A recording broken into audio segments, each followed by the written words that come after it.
Olá, esta apresentação é parte das atividades remotas da Unidade Curricular Recursos Naturais e Energia, do curso técnico de Meio Ambiente.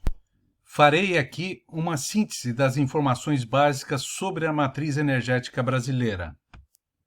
Todos os países têm ou deveria ter um planejamento estratégico para as questões energéticas. Esse planejamento tem como base a política energética, que deve garantir 3 pontos. Primeiro, segurança energética, ou seja, controle das fontes próprias de energia e autonomia de decisão. Segundo, modicidade tarifária, ou seja, fazer com que as tarifas das diversas fontes energéticas sejam competitivas.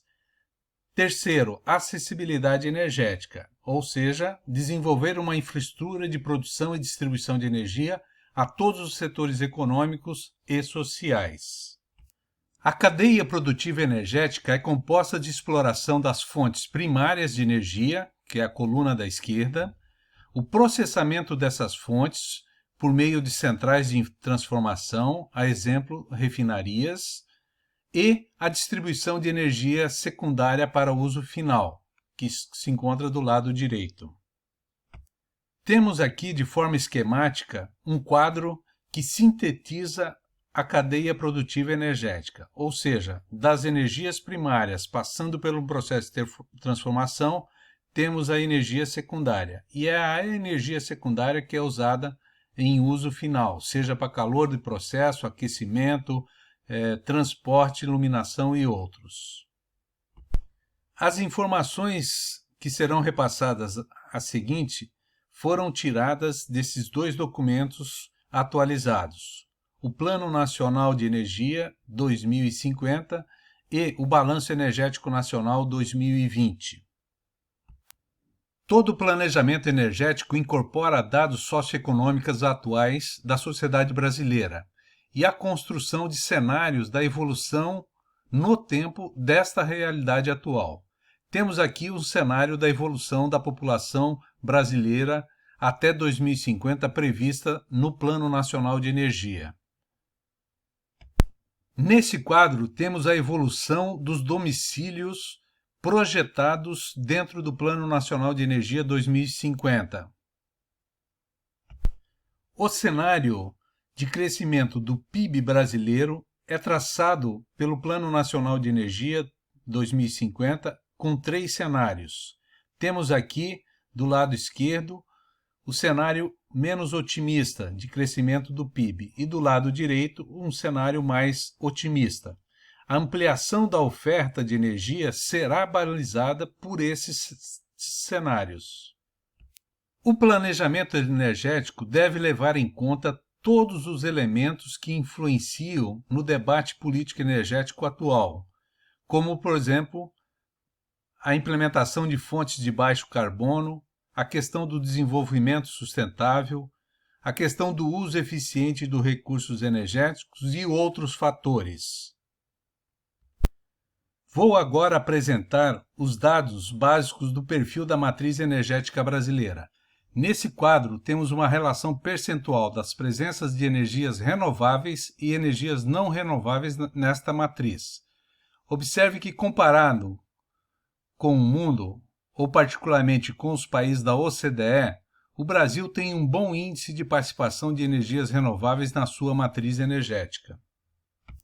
Nesse quadro, temos um detalhamento da matriz energética brasileira com os seus respectivos percentuais de presença na matriz.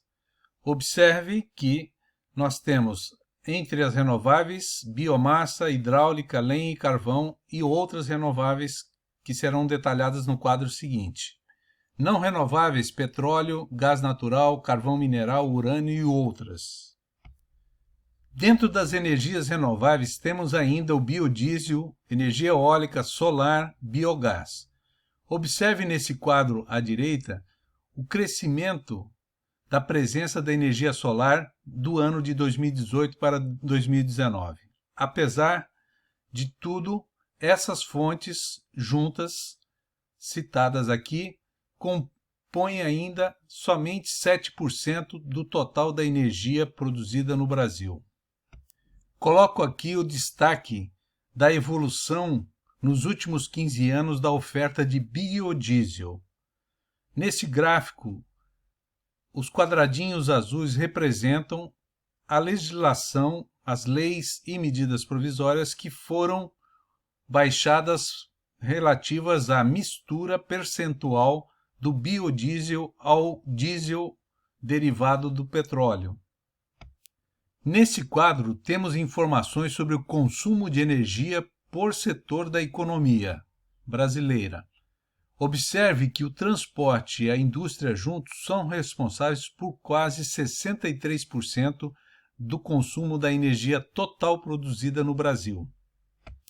Vemos nesse quadro, com mais detalhes, o consumo do setor de transporte. Observe que o setor de transporte tem uma dependência muito grande dos combustíveis fósseis. Observe no gráfico pizza, ao lado direito abaixo, a presença do diesel, gasolina, querosene e gás natural no total de energias usadas no meio de transporte brasileiro. Para os debates que teremos em sala, é importante distinguir o conceito de matriz energética brasileira do conceito de matriz elétrica brasileira. Neste quadro temos os dados da produção de eletricidade, portanto da matriz elétrica brasileira. E percebemos aqui pelos gráficos pizza quais as fontes primárias usadas na produção de energia elétrica no Brasil. Observe que no Brasil atualmente 65% da produção de eletricidade é proveniente da energia hidráulica, ou seja, o uso dos rios. Em se tratando de matriz elétrica brasileira, temos uma alta participação das fontes primárias renováveis de energia. Observe que no Brasil estamos na faixa de 83%. Comparando com o mundo, a produção de eletricidades no mundo e nos países desenvolvidos se deve a maior parte a fontes não renováveis.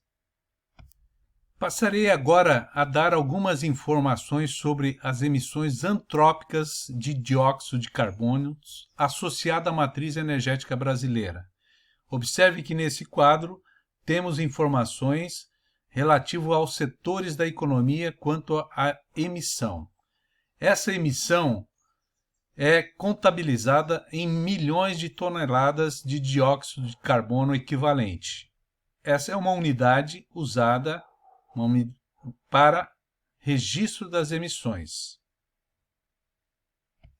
Observe nesse quadro a evolução da emissão de CO2 em milhões de toneladas de CO2 equivalente. Observando esse crescimento, percebemos aqui do lado esquerdo que ainda a taxa de crescimento está dentro do projetado. Para se ter um quadro comparativo, neste slide está apresentada um gráfico sobre o consumo por pessoa, ou seja, per capita, de emissão de dióxido de carbono de cada país. Observe que o consumo per capita dos Estados Unidos é 7 vezes maior do que o consumo per capita no Brasil. Neste gráfico de barras, temos os 15 maiores produtores de energia elétrica no mundo. Portanto, está expresso aqui a matriz elétrica de cada um dos países, com a indicação das respectivas fontes primárias para a produção dessa energia elétrica. Observe que a maior fonte primária nos Estados Unidos para a produção de eletricidade é proveniente de termoelétricas, ou seja, do uso de carvão. Já na França, é nuclear, ou seja, o uso de fissão nuclear para produzir energia elétrica. E no Brasil, a maior parte da energia primária para a produção de energia elétrica é proveniente de hidroelétricas. As tecnologias usadas na exploração das energias primárias são fundamentais na cadeia produtiva energética. Nesse quadro temos 2 infográficos que nos mostram parte dessa tecnologia na exploração do petróleo. No caso do pré-sal, esse petróleo encontra a mais de 7.000 metros de profundidade, portanto uma tecnologia que atualmente no mundo, a Petrobras é uma das poucas empresas petrolíferas que domina essa tecnologia. As tecnologias de produção de energia eólica e solar são as que mais tiveram desenvolvimento e crescimento na cadeia produtiva no Brasil. Apesar de quase 80% das placas solares usadas nas usinas termosolares ainda são importadas da China.